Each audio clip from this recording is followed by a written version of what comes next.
राप्ती नदी का जलस्तर तो घटा, दुश्वारियां कम नहीं। नमस्कार, आदाब, मैं अहमद पठान, आप देख रहे हैं श्रावस्ती एक्सप्रेस। बलरामपुर में राप्ती नदी का जलस्तर तो घट रहा है, लेकिन बाढ़ पीड़ितों की दुश्वारियां बढ़ती जा रही हैं। अभी भी 381 गांव बाढ़ के पानी से घिरे हैं। इनमें से 214 गांव टापू बने हुए हैं। बुधवार को बाढ़ ने सदर तहसील के 56 नए गांवों को भी चपेट में ले लिया। 3 लाख से अधिक आबादी अभी भी बाढ़ की चपेट में है। 1.5 लाख हेक्टेयर फसल बाढ़ में डूबी है। वहीं राप्ती नदी का जलस्तर अभी भी खतरे के निशान से ऊपर है, जिसमें धीरे धीरे कमी हो रही है। राप्ती नदी की बाढ़ में बुधवार को सदर तहसील के कलवारी, बिश्नापुर, बिस्नीपर, खमौआ, सिखुई कला, पीलीभीत, गोंदीपुर, मझौआ, रानी जोत, कटरा, शंकर नगर, दीपुआ बाग, गदुरहा, सराय फाटक, निपकौनी, गेल्हापुर समेत 56 नए गांवों को अपनी चपेट में ले लिया है। बलरामपुर चीनी मिल कॉलोनी में भी बाढ़ का पानी भर गया है। चंदापुर में बलरामपुर भड़रिया बांध कटने से बजाज चीनी मिल सहित उसके आसपास के गांव पानी से घिर गए हैं। लोग सड़कों व घरों की छतों पर शरण लिए हुए हैं। बाढ़ पीड़ित राम जियामन, इसहाक, सफतुल्ला, विनय, मनोज, शिवराम आदि ने बताया कि हम लोग 2 दिन से घर की छतों पर शरण लिए हैं। बिजली न होने से मोबाइल भी बंद हो गए हैं। प्रशासन से अब तक किसी तरह की कोई मदद नहीं मिली है।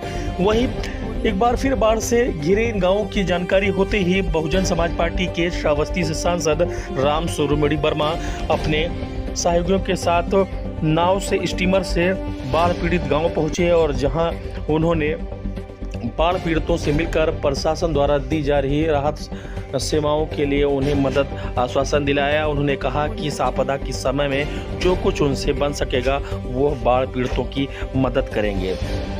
प्रशासन ने राहत व बचाव कार्यों के लिए एनडीआरएफ की 2, एसडीआरएफ की 4 व जल पीएससी की 7 टीमें लगाई हैं। बाढ़ से घिरे लोगों को सुरक्षित निकालने तथा उन तक राहत सामग्री पहुंचाने के लिए 68 मोटर बोट और 214 नावें लगाई गई हैं। सोशल मीडिया पर बहुजन समाज पार्टी के लोकसभा सांसद श्रावस्ती राम सूर्यमणि वर्मा का एक लेटर वायरल हो रहा है, जिसमें उन्होंने मुख्यमंत्री योगी आदित्यनाथ से श्रावस्ती एवं बलरामपुर में राप्ती की भीषण बाढ़ से हुए जनहानि पर विशेष ध्यान देने की अपील की है। और उन्होंने उस लेटर में दर्शाया है कि इस राप्ती में आए भीषण सैलाब के चलते बलरामपुर और श्रावस्ती, जो कि उनका लोकसभा क्षेत्र है, इनमें काफ़ी नुकसान हुआ है।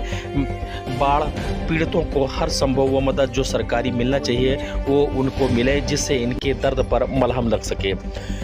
प्रशासन ने राहत बचाव कार्यों के लिए एनडीआरएफ की 2, एसडीआरएफ की 4 व जल पीएससी की 7 टीमें लगाई गई हैं। बाढ़ से घिरे लोगों को सुरक्षित निकालने के लिए प्रयास किए जा रहे हैं। राहत सामग्री पहुंचाने के लिए 68 मोटर बोट और 214 नावें लगाई गई हैं। तुलसीपुर में NH 730 पर बड़े वाहनों का आवागमन तो शुरू कर दिया गया है, लेकिन छोटे वाहनों का आवागमन अभी भी ठप है। ट्रेन व छोटे वाहनों का आवागमन न होने से लोगों को दिक्कतों का सामना करना पड़ रहा है। स्थानीय नागरिक राजकुमार गुप्ता, विवेक मोदनवाल, शांति प्रसाद, राहुल चौरसिया ने बताया कि वो 3 दिन से बलरामपुर में फंसे हैं। ये लोग लखनऊ से अपने वाहन से तुलसीपुर जाने के लिए आए थे। बलरामपुर गोंडा रोड पर शक्ति स्मारक संस्थान दुल्हिनपुर के पास भी बुधवार को बाढ़ का पानी आ गया है। हालांकि यहाँ वाहनों का आवागमन बंद नहीं हुआ। बाढ़ के चलते शहर सहित करीब 500 गांवों की बिजली आपूर्ति ठप है। बुधवार को लगातार 7वें दिन भी बिजली नहीं आने से लोगों की दुश्वारियां बढ़ती जा रही हैं। न तो पेयजल मिल रहा है और न ही मोबाइल चार्ज हो रहा है। लोग मोबाइल में किसी से संपर्क भी नहीं कर पा रहे हैं। विभागीय अधिकारियों की उदासीनता के प्रति लोगों का आक्रोश भी बढ़ रहा है। बाढ़ पीड़ित संतोष, विवेक, राहुल, शकील, इरफान आदि का कहना है कि बिजली आने पर कम से कम मोबाइल तो चार्ज हो जाएगा, जिससे वो अधिकारियों या किसी परिचित से मदद तो मांग सकते हैं। प्रशासन ने बाढ़ प्रभावित 381 गांवों में राहत व बचाव कार्य तेज करने के लिए 5-5 ग्राम पंचायतों का क्लस्टर बनाया है। प्रत्येक क्लस्टर में नोडल अधिकारी की तैनाती की गई है। नाव के संचालन के लिए रेस्क्यू तथा रिलीफ ऑपरेशन पॉइंट बनाए गए हैं। बाढ़ प्रभावित को तिरपाल, राशन किट व पशुओं के चारे की व्यवस्था भी कराई जा रही है। संक्रामक रोगों से बचने के लिए मेडिकल किट बांटी जा रही है। पशुओं के बचाव के लिए टीकाकरण कराया जा रहा है। जिले में 32 बाढ़ चौकियां और 19 राहत केंद्र बनाए गए हैं। प्रशासन युद्ध स्तर पर बाढ़ पीड़ितों की मदद करने में जुटा हुआ है, लेकिन इस त्रासदी में बाढ़ पीड़ितों की मुश्किलें जो कम नहीं हो रही हैं। जिससे उनको नाकाफी लग रहा है। तो वही जनप्रतिनिधि भी इसमें पीछे नहीं है।